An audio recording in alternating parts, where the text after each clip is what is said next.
Side Hustle Show 128, building a six-figure online store on the side. Welcome to the Side Hustle Show, where aspiring part-time entrepreneurs learn how to turn their side hustle dreams into reality. Because your 9 to 5 may make you a living, but your 5 to 9 makes you alive. And now, your host, Nick Loper. What's up? Nick Loper here. Welcome to the Side Hustle Show, where it's all about ideas, action, and results. This is the 128th edition of our humble program, and we're talking about the steps to take to build a six-figure online store on the side. And I think that's the craziest part. My guest today, despite a super successful online business, despite a very profitable blog, is still working a corporate job in Silicon Valley. I think that's crazy, but he says he wants to keep his pulse on the industry. And I would say he's got a pretty good perspective on what's going on. My guest is the co-founder of BumblebeeLinens.com. It's an e-commerce business supplying personalized wedding handkerchiefs and more than 300 other fine linen products. He blogs and podcasts about e-commerce at the popular site mywifequitherjob.com. Love that domain. I'm excited to introduce Steve Chou to Side Hustle Nation. Stick around to hear Steve's advice on how to get started, how to start a successful e-commerce side hustle. And this conversation is sure to get your idea gears spinning. And as is per the usual, I've prepared a free PDF download with all my notes and highlights, links, along with Steve's top tips. You can grab your copy at sidehustlenation.com/128. 128. Let's do this. Hey, Steve, welcome to the Side Hustle Show. How's it going, Nick? Doing excellent. Excited to dive into this stuff on how to create an online store, because Steve over at mywifequitherjob.com has an incredible depth of content on this topic. I was diving in to some of it in preparation for this chat. But where I want to start it off is that the very first step is probably coming up with a product idea. Okay, I've convinced myself that I want to get into e-commerce. I see this as the wave of the future. I want to get my piece of the pie, but where do I start in kind of coming up with an idea of what to sell? Yeah, I think before you even get that far, you kind of have to figure out what your business model is going to be and how much you're willing to invest. If you kind of want the hands-off version where you don't carry inventory and that sort of thing, you basically have two options. One, you can drop ship. And I'm not sure if your listeners are familiar with that. It's where basically you go and you contact vendors and you take the orders and the money and do the customer support, and someone else does the shipping. Another way to do it is with Amazon FBA, which is very popular right now. Yes. Which is where you send your items to Amazon and they're listed on Amazon. Amazon does all the fulfillment. So which one do you want to tackle first? Well, let's go down the Bumblebee Linens path. Okay. So, how did this thing get started in terms of like setting up my own e-commerce store? Like the Amazon stuff is awesome, and that's a huge market to tap into. And like you mentioned, there's no reason why you can't do both. But let's start with building our own platform. Yeah. So, I can tell you how we started. Way back in the day, my wife was looking for handkerchiefs because she knew she was going to cry at our wedding. Okay. And we couldn't find any of these handkerchiefs anywhere except for Asia. And so we ended up importing a bunch of these, using only a handful and selling those on eBay. And so when it came time to start our own online store, we kind of got back in touch with that vendor. We knew they could sell because we had sold a bunch on eBay and they sold very consistently there. So we used kind of eBay as a validation platform. Okay. So that when we decided to launch our store, we knew things were going to sell as long as we could get the traffic there. So in this case, coming up with the product idea was just a personal need. Say, hey, this is something that I would love to have for my wedding in my own life, but I can't find it locally. So maybe there's some white space in the market there. Like, how do you recommend for people who just kind of observing things in their own life or trying to figure out what they could sell? Yeah, so that was actually our first set of products. Today we have over 450 SKUs. Wow. So I could kind of go over some of the processes that we use. And sure.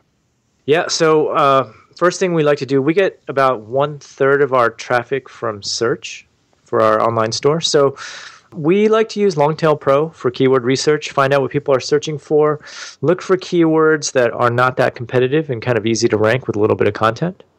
So that's definitely one way to do it. I mentioned that we sold on eBay early on to kind of validate our niche, but there's actually tools out there like Terapeak that kind of scrape all the eBay listings, and you can pretty much type in something and get very detailed sales reports of anything that sells on eBay. And if you're looking to sell on Amazon, there's a whole bunch of tools. Like Amazon kind of exposes their seller rank. There's a bunch of tools that do pretty accurate predictions of revenue depending on what you want to sell as well. Okay. So those are 3 ways to do it. You're looking at existing products that are selling to try and piggyback on those, or you're trying to come up with something completely innovative and new? Yeah, so what I like to do is I always like to find something that I can do a better job of. So in addition to finding the actual niche, I do a detailed analysis of the competition, and I make sure that I can do a better job at whatever I'm trying to sell is. Okay. And so it's a combination of those 2 factors. So looking at what else is out there, and this is something like you mentioned, Longtail Pro, and this is something that Spencer has mentioned in terms of like building niche sites. Like, okay, I'm going to look at this particular keyword. I'm going to look at who's in the top 10, and then I'm going to say, well, I can definitely build better content than what they have. So similar. And it's not just that, but I mean, yeah, you look at the top 10, and you look at the shopping experience, you look at their sites, you look at the variety of stuff that they carry, and you just make sure that you can do a better job. Okay. And then once you have that product idea, are you then like is the next step to like try and source it, try and find a manufacturer for it? Yeah, I mean, it really depends on what you want to do. In our case, we manufacture all of our own goods. Okay.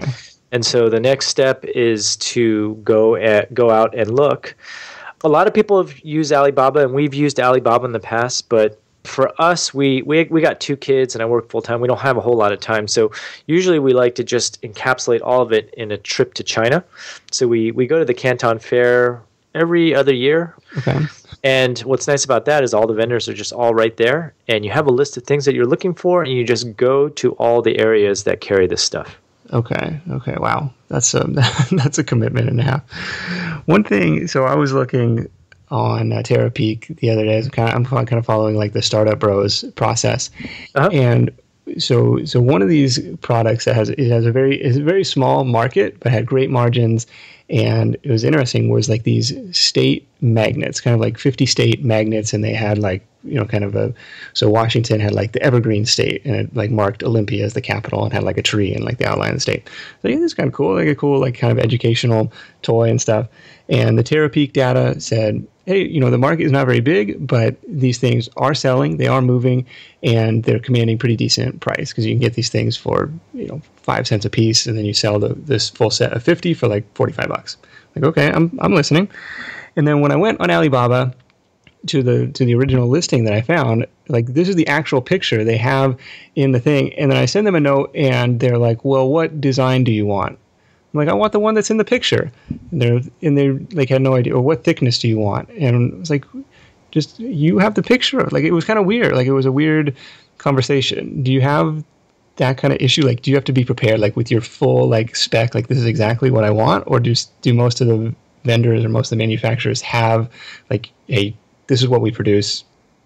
So that actually happens all the time, Nick, and it really depends on what type of company that you're dealing with on Alibaba. A lot of those guys, they just post pictures. Sometimes they're just ripping off pictures from other people, okay, like the smaller guys. Sometimes those guys had produced that product at one point for a customer and just decided to post that picture on their site, even though they don't really make that on a regular basis. Okay. And so that stuff tends to happen all the time. And so it really depends what you want to do. Like, if you want to keep your minimum order quantities low, which most people want to do in the beginning, sometimes these vendors have stuff in stock. Like, it might be left over from a different run or whatnot. And usually you can get those at pretty cheap at low quantities. Okay. But I would say that if you want to make your own thing from scratch, then the quantities will tend to be higher unless you can kind of piggyback on someone else's run. Okay, gotcha. Now, are you shipping all this stuff like to your house and fulfilling orders like from your garage? No. We got an office space and we got 2 full-time employees packing and fulfilling orders. Let's go back to the product selection part of it. So did you do research on like profit margins on these things? Like, hey, what can we? So you're selling them on eBay. So you had an idea of like what they were worth on the market, and then you had an idea on how much they cost to manufacture, because you kind of shipped in 100 from. Now, where did you source that original shipment? Those are from China. Yeah. Was it Alibaba? It was not, actually. I think we found this vendor. I'm trying to remember. Maybe it was through random Googling, and then later on, we actually went to China to the Canton Fair to find the rest of our vendors. Okay. In terms of pricing on eBay, in the beginning, we were just trying to get rid of these things because we weren't trying to go into business. So we just set the auctions off really low, I think for like $1, because we were just trying to get rid of them. And it turns out they kept getting bidded up. And so I was like, okay. You can easily check the completed listing pricings on a tool like Terapeak for that. Yeah, and even so Terapeak has a 7-day free trial, and even you can just search a keyword and check the.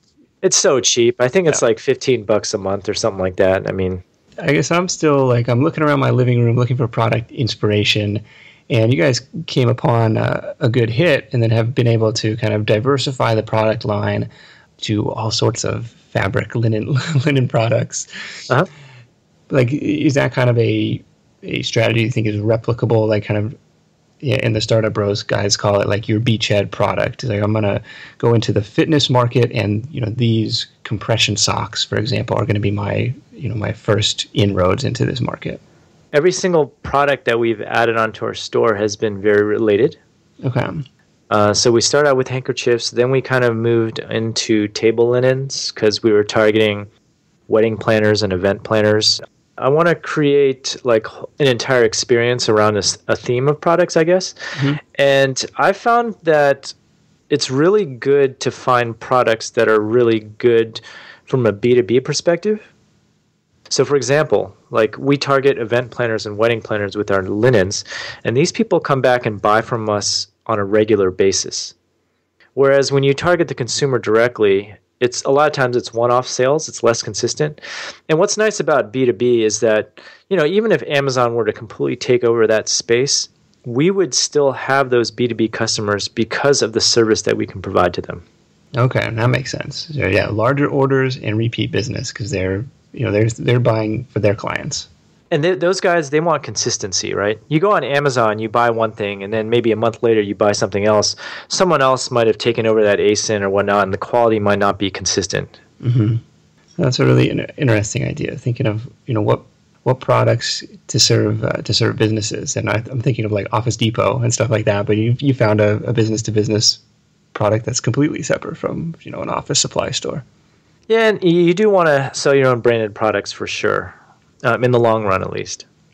Okay, versus, doing so on the drop shipping side, and, I've asked a couple other like e-commerce people about this, is, what's your take on it? Because it seems like, well, I'll leave it open-ended like that. Yeah. I mean, it's getting harder and harder because of guys like Amazon. And in my opinion, drop shipping is really only viable these days for more expensive products that require a lot of education or complexity.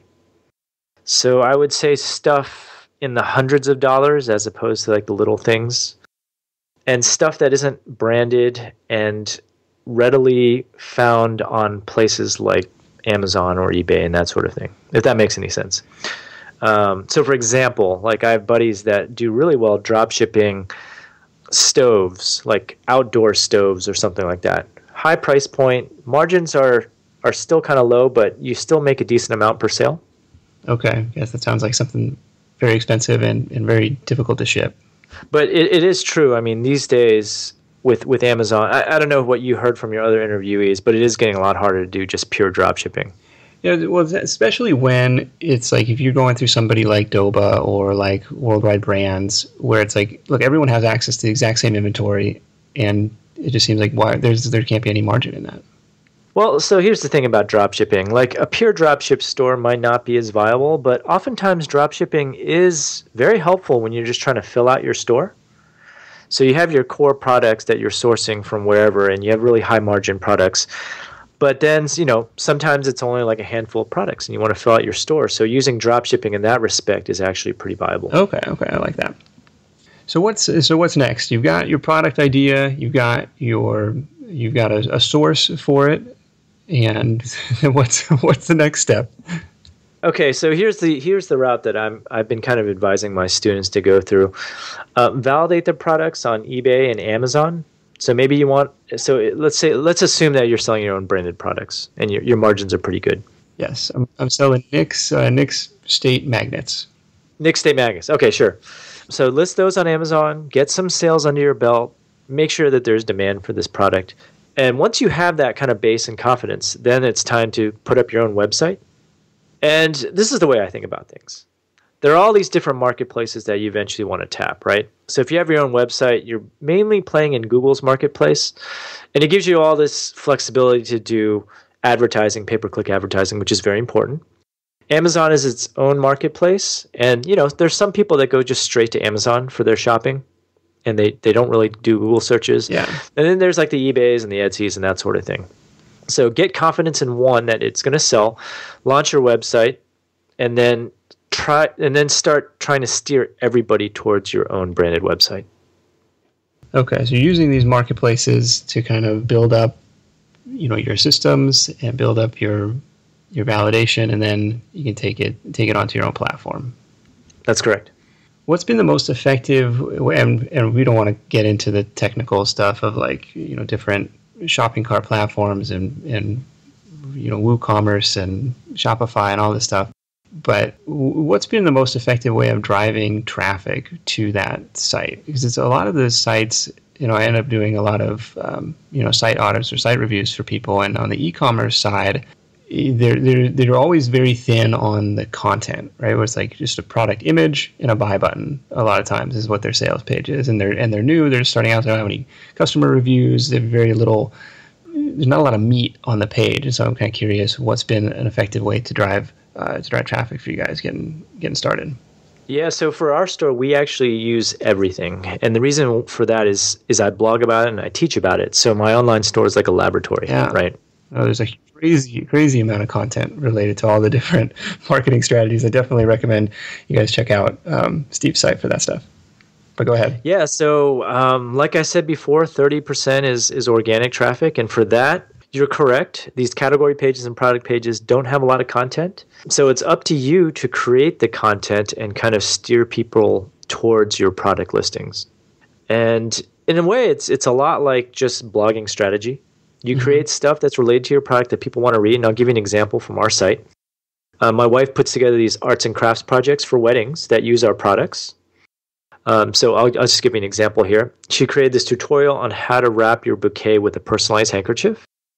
And so if anyone wants to wrap their bouquet with something special, they look at this craft and then they go directly to our site to buy the personalized handkerchiefs. Okay. Stuff like that. And that's allowed us to rank and search for a lot of things. Interesting. Pinterest is another huge avenue, especially since we're in the wedding industry. Creating large pinnable photos. And we've been dabbling in Pinterest ads, which I'm not quite ready to talk about yet, but those have been doing pretty well for us so far. Yeah, I've heard it's kind of the wild, wild west of Pinterest ads, where they're very cheap right now. They're very cheap, but the platform is not that mature. So, all right, too early to say. Too early to say, yeah. We use all the different CPC platforms like AdWords, Google Shopping, all the comparison shopping engines, Facebook ads. That represents maybe another third.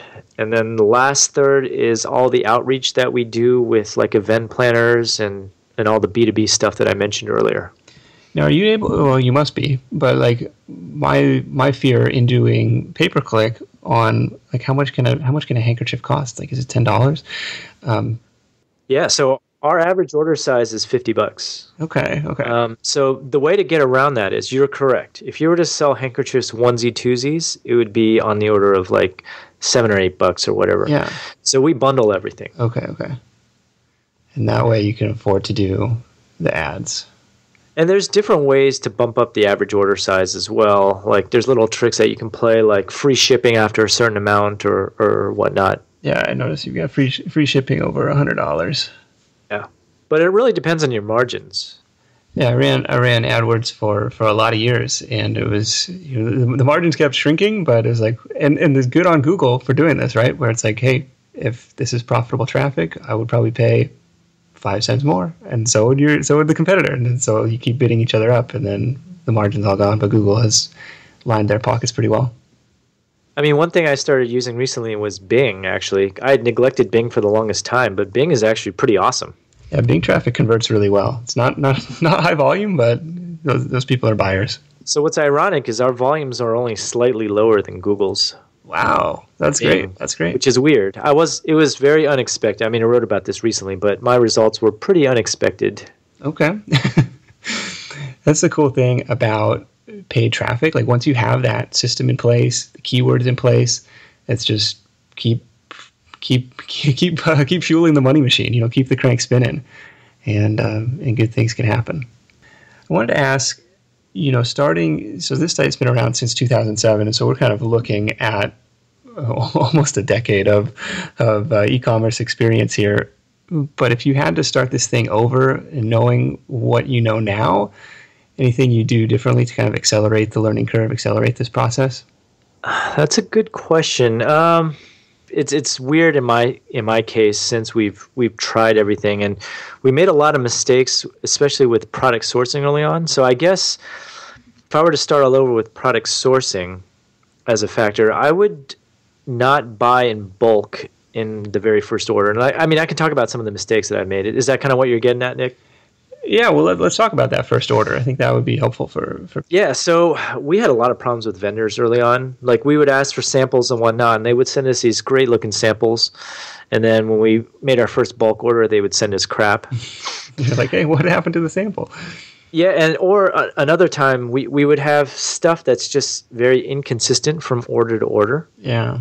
So what do you do in that case? What do we do in that case is we complain, but it really just kind of depends on the relationship, how they're going to handle it. In the beginning, we ended up dropping some of these vendors over time, but the way we do it now is we just very gradually build up our order volume and try to be consistent. And what we do today, actually, is we try to go and physically visit all of our vendors. Yeah. Go out to dinner and that sort of thing so that we have that face-to-face connection. Ever since we've started doing that, the quality of all our products have been a lot better. Yeah, having that face-to-face connection that's awesome that you guys are able to take the trip over. You go once a year, once every couple of years? Every couple of years, yeah. I mean, it's a lot harder now that we have kids. We did go last year, though. Okay. But it's getting hard to do. Yeah, I've seen some pictures from Canton Fair. One of my mastermind members went over there. It looks like it's nuts. But that's the place to be if you want to start doing some. It's actually not that bad. I mean, maybe for the first time, and if you've never been to China, yeah, it might seem a little bit nuts. But yeah, I think I'd probably be intimidated by that. But that's pretty cool. So that's kind of a fear. So you place your bulk order, and like for something like linens, what would be a typical order quantity for somebody starting out? Oh, for someone starting out, so yeah, as you mentioned, if I were to start all over from the beginning, I would start with samples, and then once, like my first bulk order, actually our first bulk order from China was only like $200 or $300 or something along those lines. Really, really cheap. Actually, it wasn't that high. But then the next time we followed it up with like an $8,000 or $10,000 order. I can't remember exactly. Oh wow, you guys laid down a big bet. And was that the one that was not up to your quality standards? That one was not up to our quality standards. We ended up having to throw away, I think, 30% maybe of that. I mean, our margins were high, so it was fine, right? It's not like we lost any money. But is that something like you have to just account for? Like, we know we're going to have to just scrap? No, see, if we were to do it again, we would have just gradually built up and not all of a sudden jumped to that ability. And then we probably would have just gotten to know our vendor a little bit better.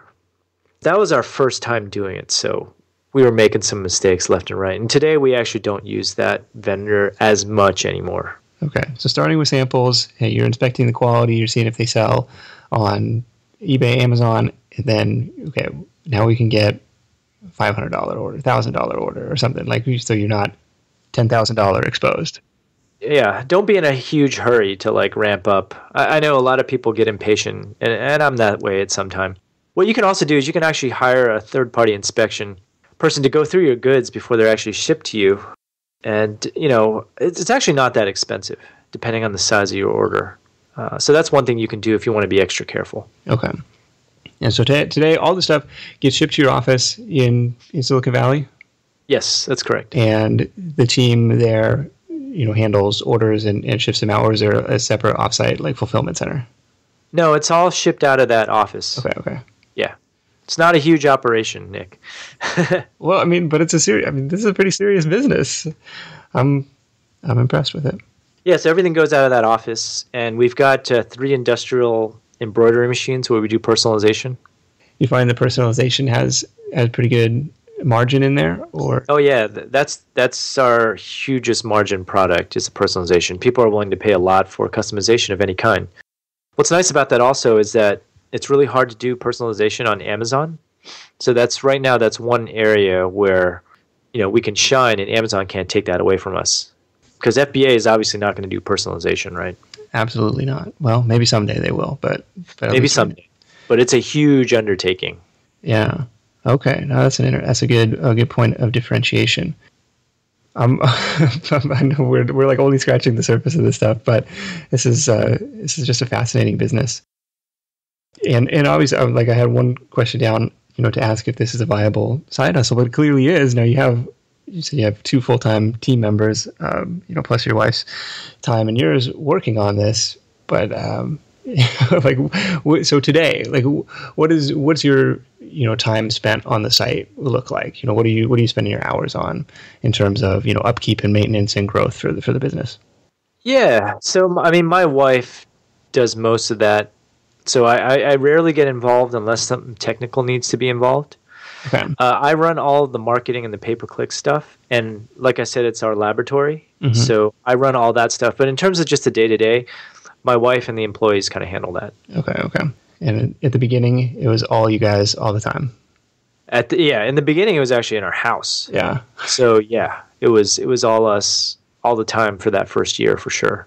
Interesting stuff. And then, so tell me about, the My Wife Quit Her Job project and all the stuff that's going on over there. This is like a completely separate side hustle business that you said is on track to do several $100,000 this year. What's the main bit driver over there? I mean, it's mainly just a way for me to get my name out there. And it was just kind of my backup plan. Like in case I wanted to not work at my full-time job anymore, I would have that there. And so I basically just started documenting everything that we did with our e-commerce store. What works, what doesn't. So whenever I try something new, I write about it there. Mm-hmm. And what's funny is people started asking me for, tutorials and that sort of thing. And so I kept getting asked questions and questions and questions. So I finally decided to launch an info product teaching people how to do this stuff as well. Yeah. So those I kind of lump together, but the blog kind of feeds customers over to the class as well. Yeah, it's one. I just got finished reading Nathan Barry's book called Authority, and it's like, hey, there's a difference between people who are like excellent at what they do and the people who are excellent at what they do and teach it to others, right? And it's like it opens up a completely new channel, and I think that's awesome with what you built over there. Cool, thanks, Steve. Thanks so much for joining me, everyone. It's mywifequitterjob.com. Tons of amazing content, but let's wrap things up with your number one tip for Side Hustle Nation. In terms of just starting a side hustle, it doesn't really matter what you want to do. I think it's more important just to start putting out content in some way. Get your name out there. Start collecting email addresses. Even if you have no idea what you want to do, just start doing that, and then you can figure everything out later on. Fair enough, man. That's all Side Hustle Nation is. Putting out content. Awesome, man. Well, thanks so much, and we'll talk to you soon. All right, thanks, Nick.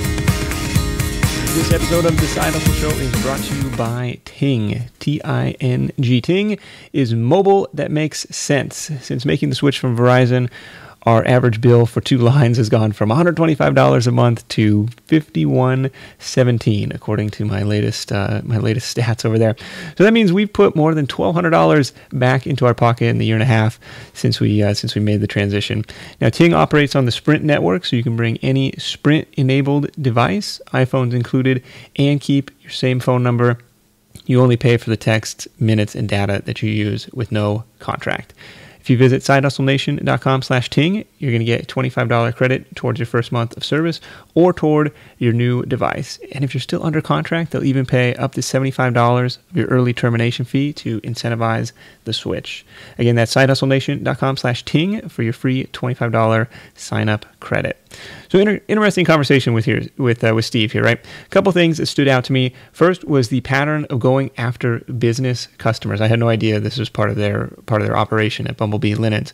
Very similar to what Travis talked about with Be Dancewear in episode 116. If you recall that conversation, he was targeting a very consumer-facing site in appearance, right? It was like, I sell dancewear, but hey, so our primary customer is dance studio owners and costume designers for these shows and stuff. So I thought that, and we talked about this on the show. I think of business to business as like I'm selling office supplies, but there are a ton of different industries and niches to support with other products like Steve's done, like Travis has done. The second thing that stood out was the idea of just starting small, getting some samples, validating that market, and then scaling up as you're comfortable. Like with any other side hustle, it's the same strategy. Don't make a bet you can't afford to lose. Start small and scale that thing up as you're ready to do so. All the notes and highlights from this episode with Steve are available in a free PDF download at sidehustlenation.com/128. And also, I'm excited to share again, that the Side Hustle Show has been selected as a launch partner for Jabbercast, really slick new podcast player app with a beautiful interface and enhanced content surrounding each episode. So if you hit up shs.jabbercast.com, SHS for Side Hustle Show, you'll be able to load in the Side Hustle Show plus all your other favorite podcasts. And you can even tweet me up directly from within the app and let me know what you think. Sorry, Android people, I think it's iOS only at this time, but Google Play app is coming. So stay tuned for that. shs.jabbercast.com. I'll see you in there. Thank you guys so much for listening. Tons of great stuff coming up, so stay tuned. And in the meantime, let's go out there, make something happen. And I'll see you in the next edition of The Side Hustle Show. Hustle on. Thanks for listening to The Side Hustle Show at www.sidehustlenation.com.